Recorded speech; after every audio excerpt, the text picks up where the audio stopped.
South ఇండియాలోని అతి తక్కువ ధరలకి రత్నాలనందించే ఏకైక సంస్థ 6JVR.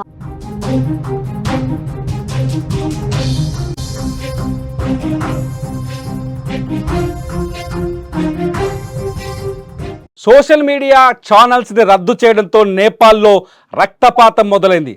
జెన్జెడ్ కిడ్స్ కాఠ్మండూలోని పార్లమెంటుని చుట్టుముట్టడంతో ఒక్కసారిగా ఉద్రిక్త పరిస్థితులు నెలకొన్నాయి. ప్రస్తుతానికి నేపాల్ అల్లకల్లోలంగా కనిపిస్తోంది.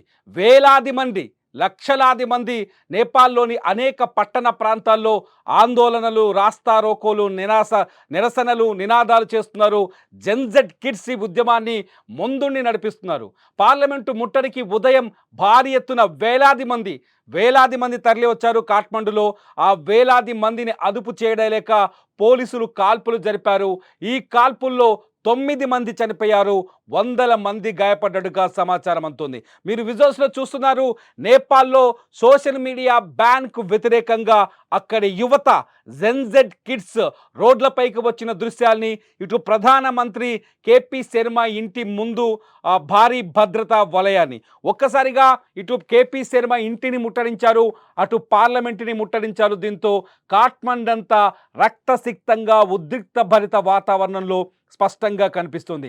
అత్యంత మూర్ఖమైన నిర్ణయం సోషల్ మీడియాని బ్యాన్ చేయడం అంటూ ప్రజలు ఆందోళన చేస్తున్నారు. అవినీతి మరకల నుంచి తప్పించుకోవడానికి నేపాల్ ప్రభుత్వంలోని మంత్రులు, ప్రభుత్వంలోని పెద్దలంతా సోషల్ మీడియా పైన పగ తీర్చుకుంటున్నారంటూ ఈ ఆందోళనలో నిరసనకారులు నినాదాలు చేస్తున్నారు. భారీ ఎత్తున బ్యానర్లు కట్టారు. ప్రతి పట్టణంలో, కాఠ్మండు సహా చాలా పట్టణాలు, నేపాల్ దేశంలోని చాలా పట్టణాల్లో ఈ ఉద్యమం ఉద్రిక్త భరిత వాతావరణంలో కనిపిస్తుంది. నేపాల్లో సెప్టెంబర్ 4వ తేదీ నుంచి నేపాల్లో సోషల్ మీడియా పూర్తిగా బ్యాన్ అయింది. నేపాల్లో యూట్యూబ్ పనిచేయట్లేదు, నేపాల్లో వాట్సాప్ పనిచేయట్లేదు, నేపాల్లో ఫేస్బుక్ పనిచేయట్లేదు, నేపాల్లో లింక్డ్ఇన్ పనిచేయట్లేదు, నేపాల్లో ఇన్స్టాగ్రామ్ పనిచేయట్లేదు. ప్రతి ఒక్కరి స్నాప్చాట్, ఇలా దాదాపు 26 సోషల్ మీడియా ఛానళ్ళు నేపాల్లో ప్రస్తుతం బ్యాన్లో ఉన్నాయి. ఈ ఛానల్స్ని, సోషల్ మీడియా నెట్వర్క్లని అందించకూడదంటూ ఇంటర్నెట్ ప్రొవైడర్స్కి ప్రభుత్వం ఆదేశాలు జారీ చేసింది. సెప్టెంబర్ 4వ తేదీ నుంచి ఇండియన్ టైమింగ్స్ ప్రకారం, భారత క్యాలెండర్ ప్రకారం 2025 సెప్టెంబర్ 4వ తేదీ నుంచి, అంటే నేపాల్ క్యాలెండర్ ప్రకారం 2087 సెప్టెంబర్ 4వ తేదీ నుంచి అక్కడ సోషల్ మీడియా పూర్తిగా రద్దయింది, బ్యాన్లో ఉంది. అక్కడ జనాల నినాదాలు ఒక్కసారి వినండి. నేపాల్లో పరిస్థితులు ఎలా ఉన్నాయో మీకే అర్థమవుతుంది.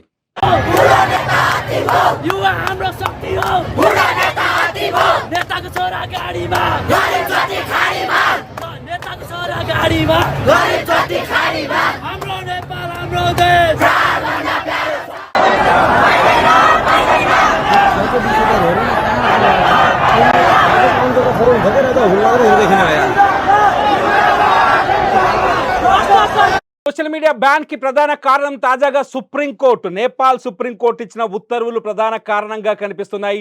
సోషల్ మీడియాలో అన్వాంటెడ్ కంటెంట్ ని కంట్రోల్ చేయడం కోసం నేపాల్ మంత్రివర్గం కొద్ది రోజుల క్రితం ఒక నోటిఫికేషన్ విడుదల చేసింది.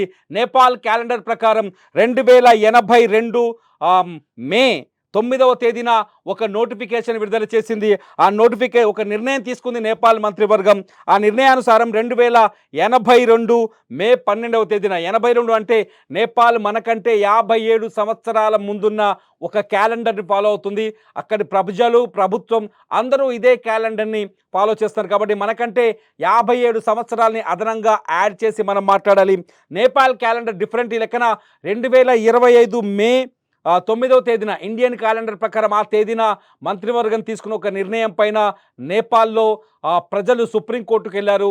అయితే కొన్ని నెట్వర్క్లు కూడా సుప్రీంకోర్టుకు వెళ్ళాయి. సుప్రీంకోర్టు ప్రకారం మంత్రివర్గ నిర్ణయం ప్రకారం నేపాల్లో ఏదైనా నెట్వర్క్, సోషల్ మీడియా నెట్వర్క్ పనిచేయాలంటే ఆ నెట్వర్క్ ప్రభుత్వం పెట్టిన కండిషన్స్కు అనుకూలంగా అంగీకారం తెలుపుతూ దానికి తగ్గ రిజిస్ట్రేషన్ చేయించుకోవాలి.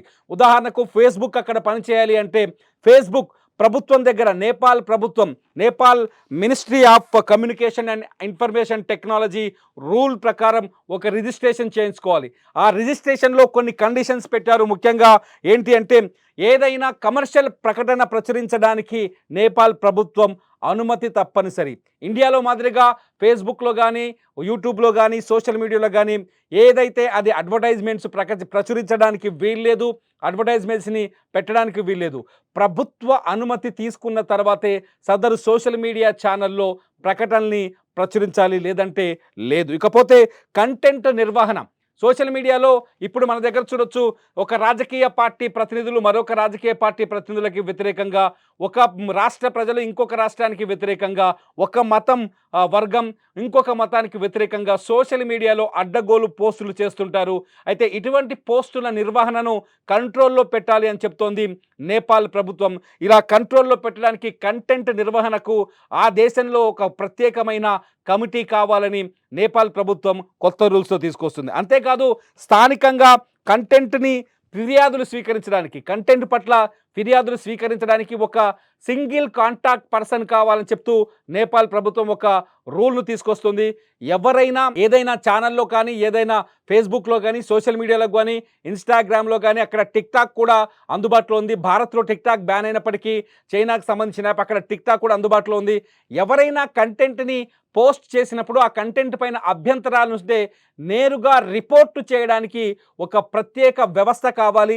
ఆ వ్యవస్థని నిర్మిస్తామని సదరు ఫేస్బుక్ కావచ్చు, వాట్సాప్ కావచ్చు, యూట్యూబ్ కావచ్చు ఖచ్చితంగా అంగీకారం తెలపాలని చెప్పేసి రూల్ పెట్టింది. కంప్లైంట్ ఆఫీసు ఏర్పాటు చేయడం, స్థానిక సమస్యల పరిష్కారం పైన, స్థానిక సమస్యల కంటెంట్ అంటే లోకల్స్ ఎవరైనా ఫిర్యాదు చేసి ఆ ఫిర్యాదుని పరిశీలించి పరిష్కరించడం కోసం ఒక వ్యవస్థను ఏర్పాటు చేయాలని చెప్పేసి నేపాల్ ప్రభుత్వం ఒక రూలింగ్ తీసుకొచ్చింది. ఆ రూలింగ్ని అంగీకరిస్తూ యూట్యూబ్ ఛానల్ కావచ్చు, లేకపోతే ఇతర సోషల్ మీడియా ఛానల్ కావచ్చు, ఆమోద ముద్ర వేయించుకొని, అంటే ప్రభుత్వం నుంచి అనుమతి తీసుకుంటేనే ఆ సోషల్ మీడియా ఛానల్ నేపాల్ పరిసర ప్రాంతాల్లో నేపాల్లో పనిచేస్తుంది, లేదంటే పనిచేయదు. గడిచిన జూన్లో ఈ రూలింగ్ తీసుకొచ్చారు. జూన్ నుంచి దాదాపు కొంత సమయం ఇచ్చారు. సెప్టెంబర్ 4కు ముందు 7 రోజుల పాటు వార్నింగ్ ఇచ్చారు. ప్రతి ఒక్కరూ ఈ రూలింగ్లో ప్రతి నెట్వర్క్ కానీ, ప్రతి సోషల్ మీడియా ఛానల్ కానీ నేపాల్ ప్రభుత్వం తీసుకొచ్చిన కొత్త రూల్కి అనుగుణంగా రిజిస్ట్రేషన్ చేయించుకోవాలని ఆదేశాలు జారీ చేశారు. రిజిస్ట్రేషన్ చేయించుకొని వాళ్ళ నెట్వర్క్ని బ్యాన్ చేస్తామని, అంటే ఎవరైతే యూట్యూబ్ ఒకవేళ రిజిస్ట్రేషన్ చేసుకోకపోతే నేపాల్లో యూట్యూబ్ పనిచేయదు. ఇప్పుడు ప్రస్తుతానికి నేపాల్లో ఫేస్బుక్ పనిచేయట్లేదు, వాట్సాప్ పనిచేయట్లేదు, యూట్యూబ్ పనిచేయట్లేదు, ట్విట్టర్ పనిచేయట్లేదు, ఇన్స్టాగ్రామ్ పనిచేయట్లేదు, లింక్డ్ఇన్ పనిచేయట్లేదు. నేపాల్లో పూర్తిగా ఇలా 26 ఛానల్స్ బ్యాన్లో ఉన్నాయి. ఈ 26 ఛానల్స్ పనిచేయడం ఆపేశాయి. నేపాల్లో 26 ఛానల్స్ పనిచేయాలి అంటే ఖచ్చితంగా 26 ఛానల్స్ ప్రతినిధులు నేపాల్ ప్రభుత్వం దగ్గరికి వెళ్ళి ప్రత్యేకంగా ఏర్పాటు చేసిన రిజిస్ట్రేషన్ చేసుకోవాలి. రిజిస్ట్రేషన్ చేసుకున్న తర్వాతే ఈ 26 నెట్వర్క్లు నేపాల్లో అందుబాటులోకి వస్తాయి. అంతేకాదు నేపాల్ పార్లమెంట్లో ఆ ప్రభుత్వం ఒక కొత్త చట్టాన్ని తీసుకొచ్చింది. ఈ చట్టాన్ని ప్రస్తుతం పార్లమెంట్లో చర్చలో ఉంది. చట్టం నేపాల్లో కొత్తగా తీసుకొచ్చిన సోషల్ మీడియా రూల్స్కు అనుగుణంగానే ఈ చట్టాన్ని తయారు చేస్తున్నారు. ఎవరైనా సోషల్ మీడియాలో జాతీయ ప్రయోజనాలకు వ్యతిరేకంగా కామెంట్ చేసినా, జాతీయ ప్రయోజనాలకు వ్యతిరేకంగా వీడియోలు తయారు చేసిన, జాతీయ ప్రయోజనాల్ని, జాతీయ సంపదను దెబ్బతీసే విధంగా, నేపాల్కి నష్టం కలిగించే విధంగా ఎవరైనా వీడియోలు చేసినా, కంటెంట్ చేసినా, ఆ కంటెంట్ చేసిన వాళ్లకు జరిమానా విధించడం, లేదంటే వాళ్ళకి జైలు శిక్ష విధించాలి అనే ఉద్దేశంతో కొత్త సోషల్ మీడియా చట్టాన్ని కూడా తీసుకొస్తుంది నేపాల్. గతంలో చైనాలో ఇటువంటి చట్టం అమల్లో ఉంది. ఆ తర్వాత ఉత్తర కొరియాలో ఇటువంటి చట్టాలు అమల్లో ఉన్నాయి. ఉత్తర కొరియా చైనాకు తగ్గట్టుగానే చైనా దోస్త్ నేపాల్ కూడా ఇటువంటి కఠినమైన చట్టాన్ని తీసుకొచ్చే ప్రయత్నం చేస్తుంది నేపాల్లో. సో ప్రభుత్వం గత కొంతకాలంగా సోషల్ మీడియా పైన చేస్తున్న ఈ దాడిని కొందరు తీవ్రంగా వ్యతిరేకిస్తున్నారు. ఇది పూర్తిగా వాక్ స్వాతంత్ర్యానికి వ్యతిరేకమని చెప్తున్నారు.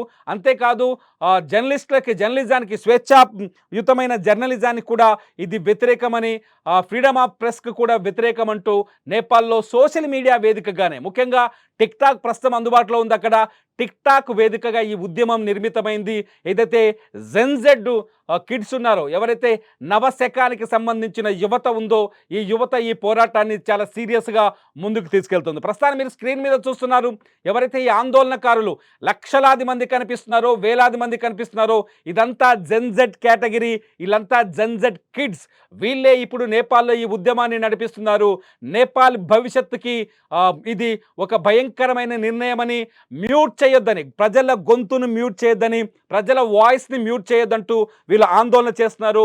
నేపాల్లో భారీ ఎత్తున మనకు కాఠ్మండు నుంచి కొంత రిపోర్ట్ అందుతోంది. కాఠ్మండులో జరుగుతున్న నిరసనలకు సంబంధించిన విజువల్స్ చూస్తున్నాం. కానీ కొన్ని రిపోర్ట్స్ చెప్తున్నాయి, కాఠ్మండుతో పాటు నేపాల్లోని అనేక ముఖ్య పట్టణాల్లో ఈ జెన్జెడ్ ఉద్యమాలు కొనసాగిస్తోంది అని. కాఠ్మండులో ఇవాళ పార్లమెంటును ముట్టడించే ప్రయత్నం చేస్తున్నారు. పార్లమెంటును ముట్టడించడానికి జెన్జెడ్ గ్రూప్ భారీ ఎత్తున లక్షలాదిగా తరలి వచ్చారు. అయితే పార్లమెంటుని కాపాడే ప్రయత్నంలో పోలీసులు వాళ్ళని కంట్రోల్ చేయలేకపోయారు. పోలీసులు జరిపిన ఎదురు కాల్పుల్లో 9 మంది ఆందోళనకారులు ప్రాణాలు కోల్పోయారు. వందలాది మంది తీవ్రంగా గాయపడి ఆసుపత్రి పాలయ్యారు. ప్రస్తుతానికి నేపాల్లో ఒక అప్రకటిత కర్ఫ్యూ నడుస్తోంది.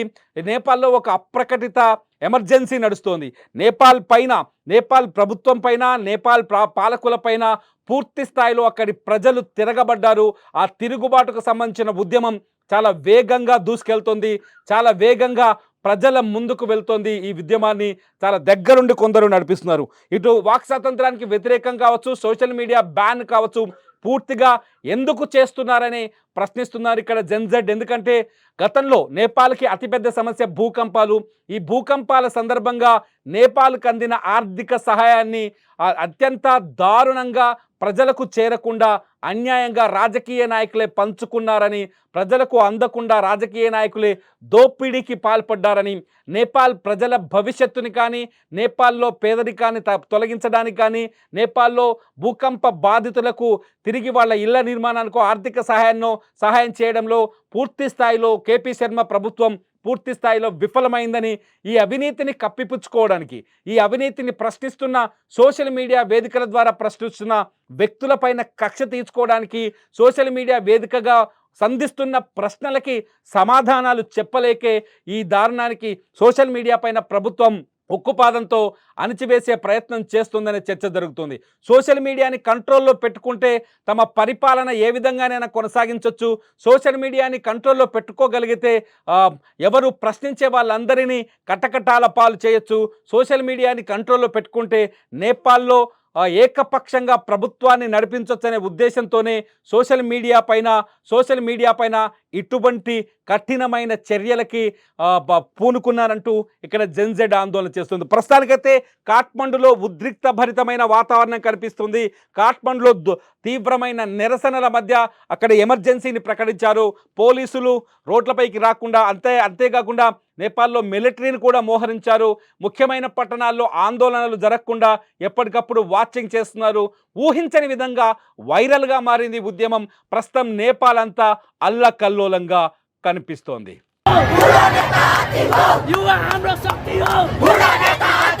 नेताको छोरा गाडीमा